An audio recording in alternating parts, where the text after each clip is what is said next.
tonight. Today Yeah. is Monday. Okay. Tonight, Okay. I had a because I couldn't find you. I did a special.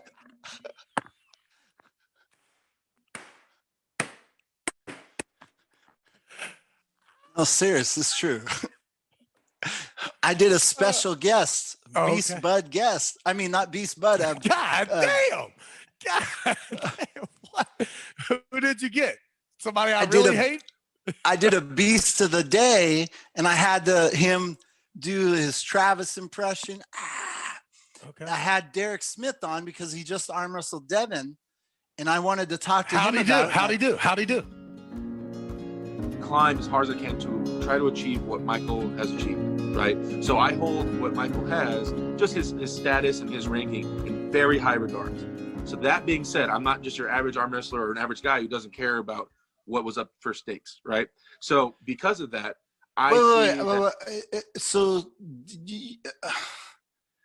Devin and Michael, you said Michael first, so are you saying? Well, because Mike's ranked above Devin.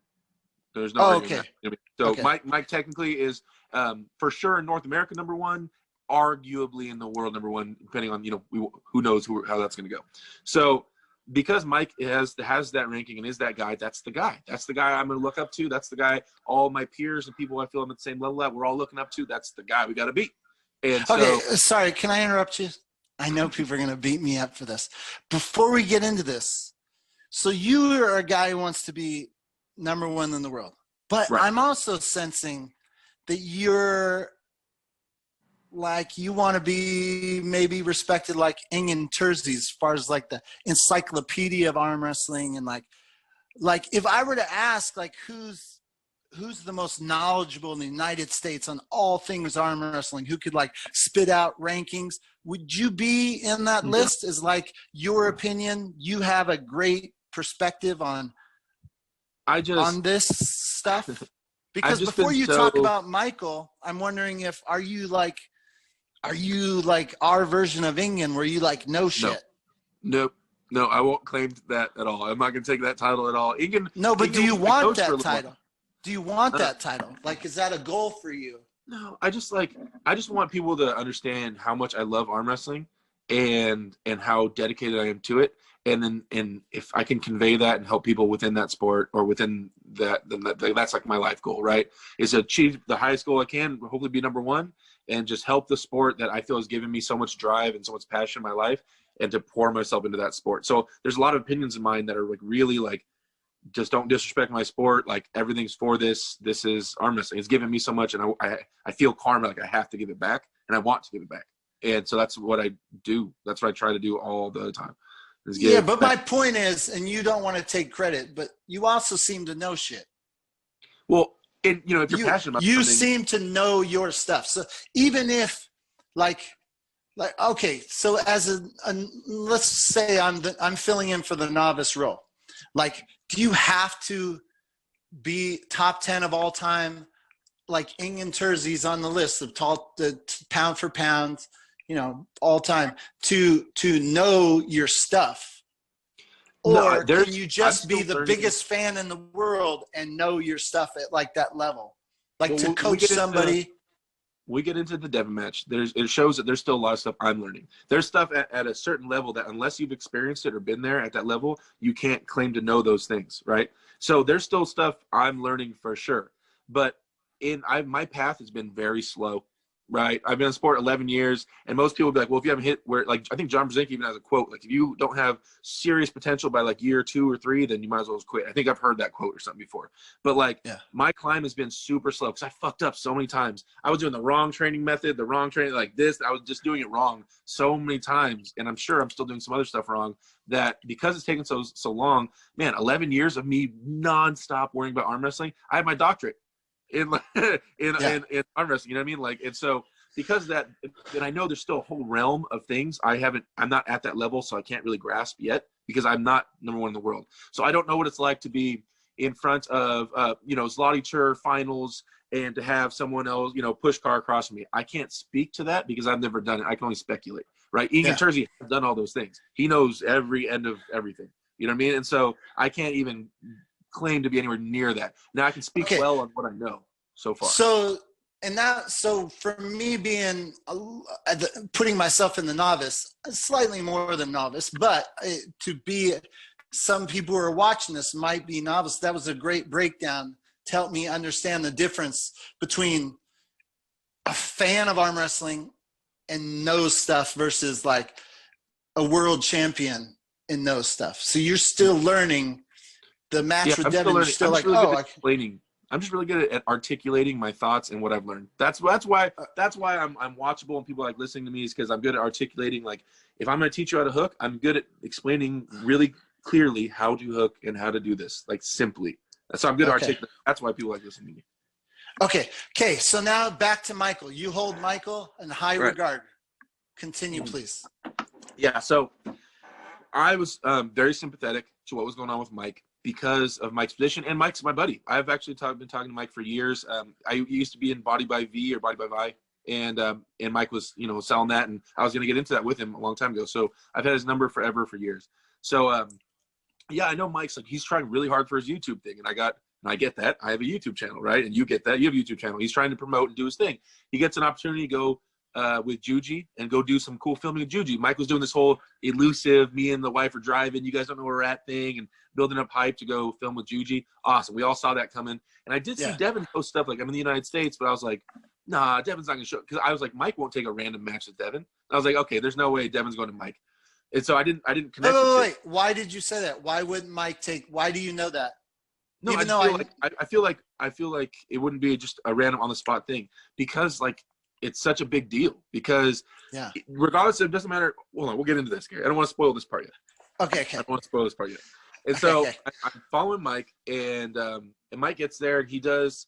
I think they post a picture with Juji or something. I found out he was with Juji, and then all of a sudden, my buddy Damien, who's on my team, who just moved out there a couple months ago, tells me he's at the practice with Juji and Tom and Mike, and then Devin showed up, and I'm like, what? And then the video comes out and stuff, like, and they do their thing. But immediately I'm like, I watched the video and I see Mike like bothered, like, yo, you had me do a fucking workout earlier, and this is the most important thing. Michael Todd's been working to become number one in his sport for how many years? The dude's arm doesn't fucking open because he's sacrificed his bones to this sport to try to get to where he's at, right? So like, no matter your thoughts or feelings on Michael's like personality, you have to respect how much he's grinded and sacrificed everything to become number one in this sport. That dude is for it. And so like, and I know if you can't see that, then you're blind. And so when Michael, all of a sudden, they're trying to get Michael to gamble his, like, even if it's just at a practice, if you see Michael Todd and Devin Lair get on a table, it's for real. I mean, they're both going to try their best in that moment. You know what I mean? And the internet, all they see is, they don't give a fuck if it's in a garage or if it's at an actual tournament. If Devin would have pinned Michael Todd, everybody would be like, Devin Laird's number one, Devin Laird's, even if it's in a fucking practice, it does not matter. Yeah. It's kind of, the internet's not fair, because this is a situation where they're like, if Michael wins, they're going to be like, it's his practice. But if Devin won, they would have like switched the rankings. It's so in that regard, I'm like, dude, I know how much this means to Mike. I know how much it would mean to me, because I'm trying to get that. And so like, for him to be tired to show up at a garage and then get peer pressured into pulling his rival, who had been chilling and just waiting for him, like, dude, I probably would have been the biggest bitch, and I probably wouldn't even put my elbow down. I don't know, maybe, I don't know. That's such an important thing. That's something he worked for fucking years, so long to get, and you want him just to risk it out of nowhere? Like, that's kind of like, it's rude to me. And without the payday, like Michael Todd needs a payday. Like, you need the money. And so I have talked to a few people, and they did bring up, oh, hey, remember when Devin threw it all on the line against Oleg Zoke, and Devin was ranked number one in the world left-handed, and he had that random super match with Oleg at UAL, whatever it was. But the only difference with that is they both pulled a tournament. They were both prepped and ready for that tournament and ready to compete, and then they competed. So, no, huge kudos to Devin for doing that. It was a huge ballsy thing when he did that. I remember screaming in my TV when Devin threw it all on the line against Oleg. But, like, Mike wasn't ready for this. He had done a bicep workout that day. You know what I mean? That's one of the differences, right? So I don't know. I felt for Mike in that situation. So, in my perspective, as a media guy, and I don't know every fact, but like, I've been saying this it's clear as day that Devin Larratt has. I don't want to speculate, but it's obvious he has like his retirement plan. Arm bet, his future, like traveling around just arm wrestling millions of people and just awesome. Promoting arm wrestling. It's So clear as day that path is like kind of defined. And it's like, you really don't have anything to lose if you're Devin Larratt to show up and arm wrestle all night long, one Michael Todd. But Michael Todd's future, it's not necessarily defined. He's still trying to build his YouTube channel. Right. For him, like the wall and being like having these big matches, that is his, at the moment, his kind of like, you know, and I've watched his videos, you know, he was sad. He didn't want to have his wife have to go back to work. His goals would be very like Devin. If he could travel around the world, just arm wrestling random people, that's what he would do. And if Michael Todd had the exact same path laid out of like, yeah, this is my job, all I got to do is arm wrestle everyone in the world all night long in my YouTube channel, he probably would have arm wrestled. That's the dream, Gary. That is the fucking dream. But unfortunately, and this what annoys me so bad when I read internet comments, is that the people, they don't see this. They're just like, they're just so like, well, I want to see everyone arm wrestle. Why are you being blah, blah, blah? And it's annoying. It's like, you don't know. Like, I think the way it happened is kind of perfect because Michael ended up getting it. There obviously a point can be made when you listen to Devin saying, you know, who else? Oh, Uncle John told me that he thought Devin was information gathering. So like he was just trying to suck out information on what would a full match setup be with Michael. And it's like, I think it's perfect because now people like you and me, we just want to see the big one. Michael's fresh, come in. And again, you're right. Michael Todd, when it's for real, like Devin Larratt says he feels confident that he would have got him. But you know what happens with Michael when everything's all on the line? He will destroy his body before that hand hits the pin. Right. So it's like that kind of X factor you can't predict. You can't predict what kind of monster how big of a monster will come out to keep that arm from going that way. So watching that, I get where Devin was coming from. I thought it was a fun setup, but I totally get Michael's response. And like, dude, don't let the internet bully you into giving away all your cards. You know what I mean? So were you happy that he stopped at 1? Or do you wish he would have kept going? I mean, I've always been a real big Devin fan. Mike's a good friend of mine, and I'm growing more partial. I don't know. I mean, I didn't really have a dog in the fight. It's just cool watching the match. I just like watching high-end arm wrestling. I really have an opinion on who I was hoping was going to win or lose at this point, you know. But it's really interesting to watch that. I mean, them going at it was awesome, and I think it did wonders for Devin and Michael's YouTube channel and building that up. But it's just you have to separate. It was great for Michael's YouTube channel, very risky for Michael's career, arm wrestling career. And in the end, I believe Michael's arm wrestling career, he holds more, you know, it's more important than his YouTube channel, I think, right? Obviously, he's put a lot into it, you know what I mean? And so, like, yeah, that's cool. He should just go risky with everyone. But, like. Are you saying that maybe he should not have arm wrestled at all? That he should have just said no? Put money on that? If he said, nah, I'm not putting my elbow down, I would get it. I would totally get it. But, like, in the name of, spontaneity, everybody's here, the videos, everybody wants to watch, come on, put your elbow down. Like that for his channel, you should do that for your channel. But for your actual career and, like, you risking your number one fucking spot, like, you know what I mean? Like, you got to separate the two things, right? So. Did you take anything away of what a real match would be like? The real best of 5, 10, 15 grand on the line? because they weren't both 100% prepped, and because Michael was tired, who knows if Mike's arm would have opened up that much? You know what I mean? Like, who knows how fatigued is? Because fatigue's even mentioned, now the whole match is skewed. Because that could be a whole different match if something was a 1 inch difference. And the thing is, if you go watch the workout that he did do, it's not like a normal workout. Right. Well, for Mike, it is, I mean, but not for normal. No, but for average people, yeah, that's not. I mean, I would think that would take off something off everyone. I mean, it was crazy. Yeah. Anyways, so when you're watching that, you're like, I'm gonna arm wrestle this guy. No, like, I didn't know until after. Right when it's done, Devin hits me up like an hour later, and that's when it got set up for me and him. So you hadn't watched the video yet when you heard he's coming? No, I had already watched it, and then after I got done watching their match, then Devin hits me up, and we talk about our match. And describe to me what your feelings are during that when he calls you. I'm coming. I was just coming, like, dude. well, looks like I'm pulling Devin Larratt. And I told a few like close friends, and I was like, I guess I have a super match Devin Larratt. And they're all like, what the fuck? And then like Uncle John and then certain people started saying like, Derek's gonna win. I know he's saying he's joking around, but still like I was just like, you know, it's a great opportunity, and I just had to figure out where my head was at for it and what my goals were with it.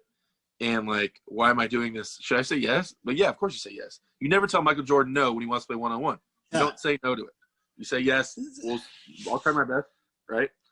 And it was, you know, I knew it was a good chance for me to get my name out there, whatever, my brand and all that stuff, being with pulling with Devin, and so yeah. So of course I said yes, and I was just like, I had taken the week off I didn't practice. So when I pulled Devin, I was fresh and I was not injured. I can say that for sure. Now, I haven't lifted weights in 5 weeks, so I wasn't feeling very tight or strong, but I was fresh and uninjured 100%. And because I had taken the week off from table time to pull with a guy named Tony Tomlinson. I don't know if you know Tony, but Tony moved to Travis has mentioned him a couple times now. Yeah. I'm Tony not familiar. You remember me and Jeremy Patrincio going back and forth back in the day? Yeah. Yeah. That's my Tony. That's me and Tony now, right? So Jeremy moved away, and now Tony's in. Okay, well, hold on. Heavyweight. And are you you brought up Patrincio? Is he still around? Is he still? Jeremy, I don't know if he's training right now. We haven't talked in like 4 months ish. He was in the East Coast, New Jersey, last time I checked. I know his family has like 9 kids right now. I love. Did you end up getting his number, or is it still back and forth the last time, Patrincio? Oh, dude. I think the last time we pulled, I might have had him left-handed. Okay. But all right, traditionally, continue. Jeremy wrecked me and then moved away. Okay.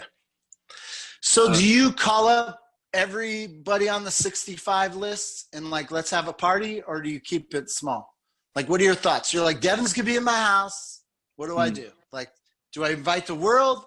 Oh no, he wanted to have it a smaller venue where it wasn't like, he didn't want to feel real crowded. Because anytime Devin goes anywhere, he's on the table all night with 1 million people like all over him and stuff, trying to arm wrestle everyone. And so he wanted to keep it more low key. So he wants it low key.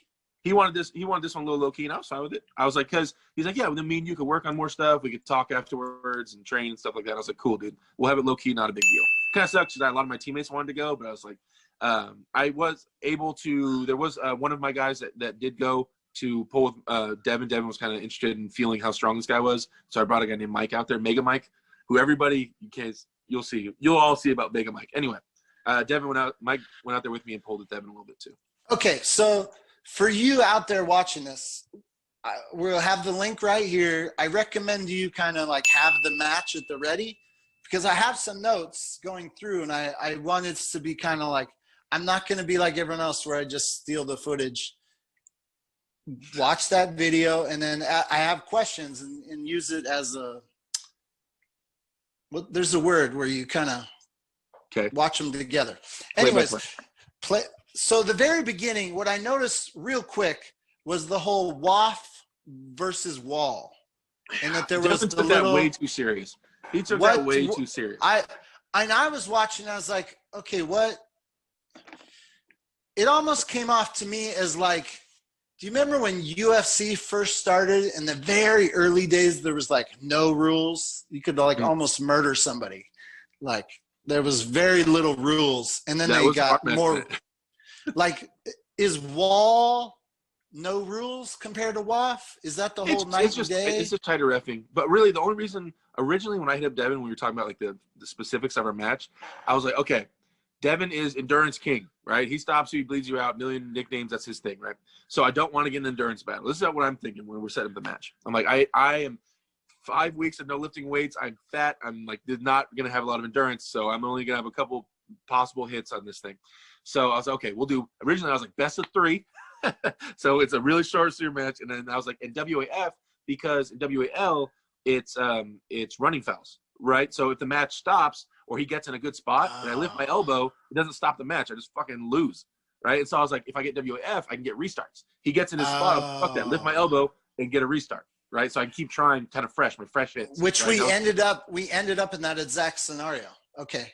Yeah, and so you see me lifting on my elbow and be like, "Are we getting a restart?" And like, no, I'm like, "Come on, I need a referee." So I kind of wanted my restarts, and I wanted someone to kind of help me control Devin, like a ref, because it is stricter reffing.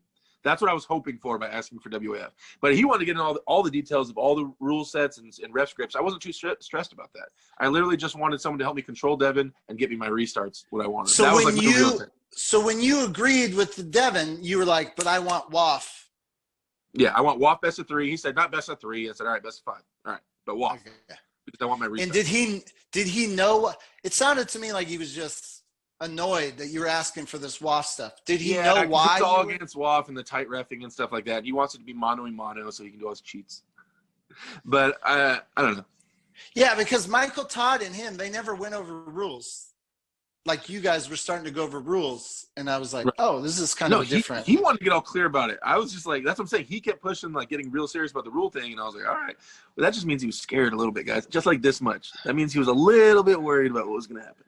Okay, and then there was also some discussion on the ref grip, how many seconds, like what yeah, it's just because he knew he wasn't going to get a grip. He knew he wasn't going to get a grip, and he wanted to go to the straps. Like he's everything's leading towards him wanting to just start in the straps.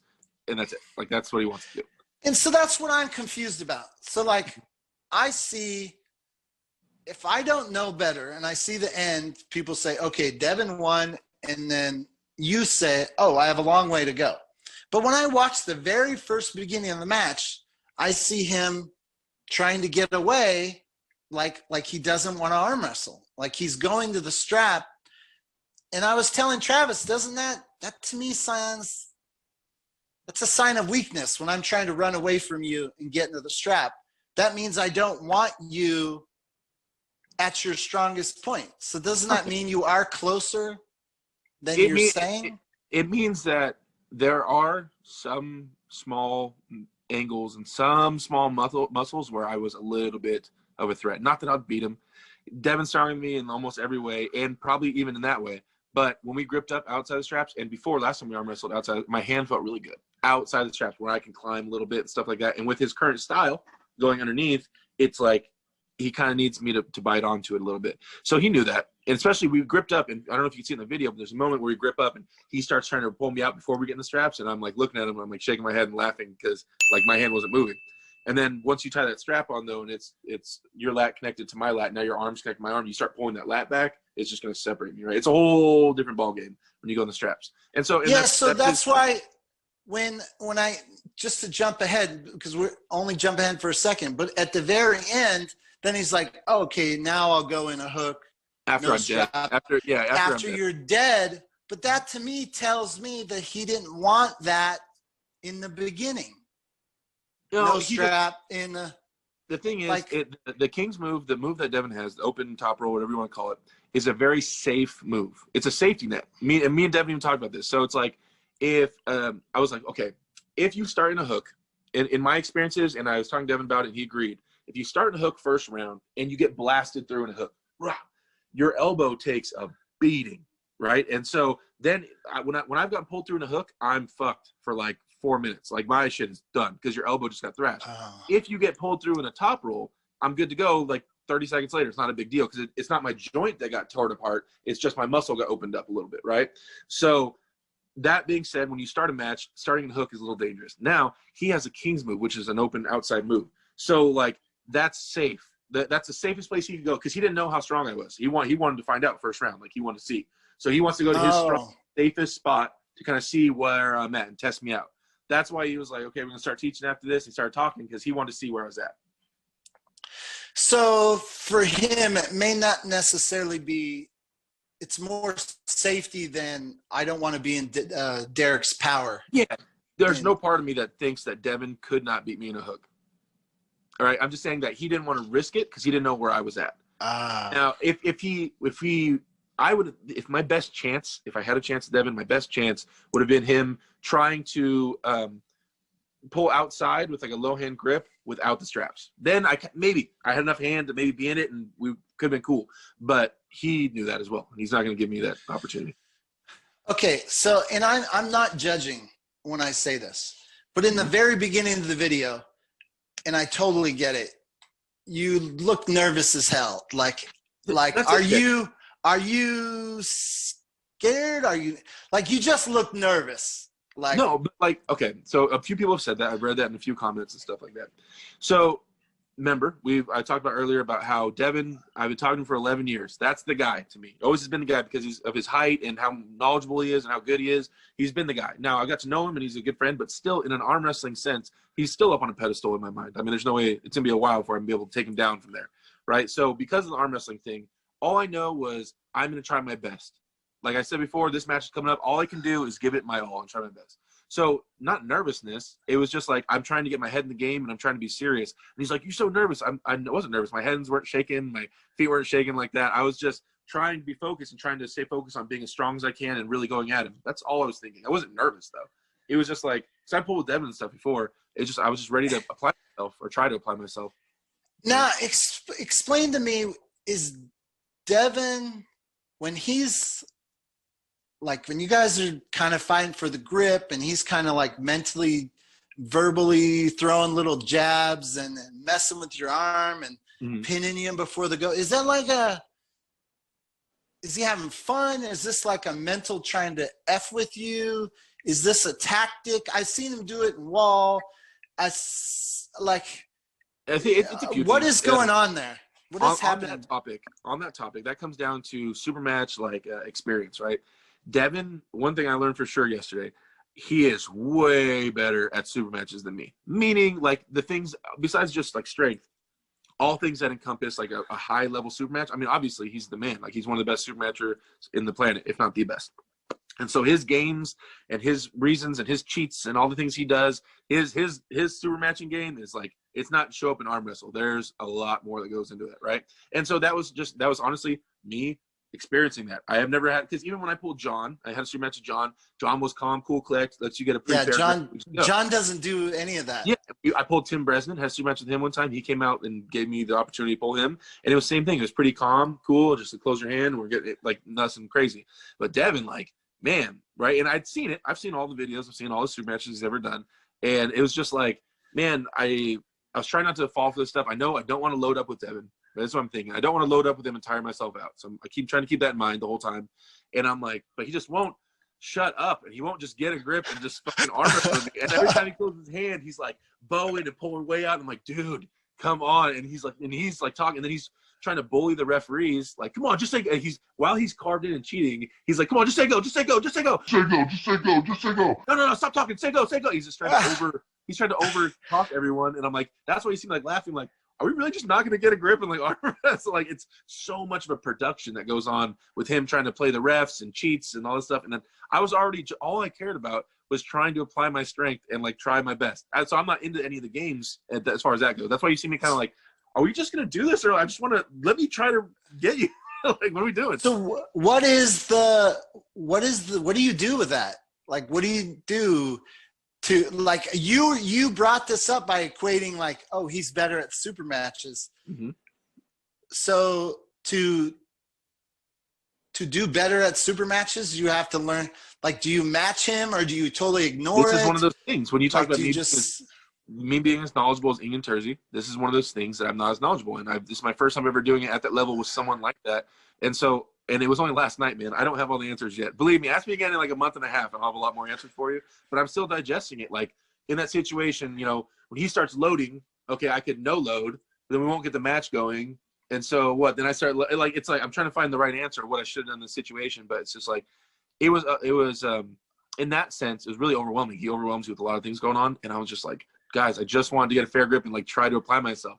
To this point, I'm still don't think I'm the favorite. I just want to see what I can do with Devin. That's all I wanted at that moment. And so it's like there's a lot of things going at you, and you're like, I'm just trying to fucking figure out this puzzle that the pieces are changing every 2 seconds, and I'm like, dude, just give me your fucking hand and like let me just try to arm wrestle with you. And yeah, so it was a lot. But I mean, I took it as a sign of respect. The fact that Devin was pulling out all the stops, I mean, I guess that means something, that he was at least worried. So Artem with Top Roll Kings, he posted on his Facebook, oh, I thought Michael Todd took it too seriously. This is just practice. And he's like, well, Derek took this so seriously. And I'm like, why wouldn't you take it serious? You're trying to do your best. Right. And then 2, the fact that Devin Laird is pulling out the full game, doesn't that mean he's taking it seriously? I hope so. I can't presume to know what's going through Devin's mind. But if you say actions speak louder than words, then I guess you would say it looked like he was at least a little worried as far as wondering how strong I was and trying to find that out, right? I mean, he has a lot to risk. I have nothing to lose in that match. Devin's the one that has stuff to lose in that match. You know what I mean? If somehow I did just truck him, somehow. I would like to say for the record to Devin Laird, anyone knows Devin, I will obviously tell him to. I did enjoy the sound effects. The pop, pop, pop, I don't even pop, hear him pop, in the pop, match. pop. I didn't know about it until the video afterwards. I'm like so into the match. I don't hear shit. As a spectator, I just want to say I enjoyed the pop, pop, pop, no, pop, pop, pop, pop, pop, pop, pop, pop, pop, pop, pop. I thought that was fun. So keep doing that. And Devin, if I am going to see you at some point in the future, I need one of those vintage high hooker shirts you were wearing with the little mechanical arm. He never gives me any gear. Devin, give me some fucking gear, man. What the hell? I need some shirt, man. So in Devin's world, in the Wall world, like you did want the elbow foul, you wanted to restart. In Wall, they don't do that? You can't get it? No.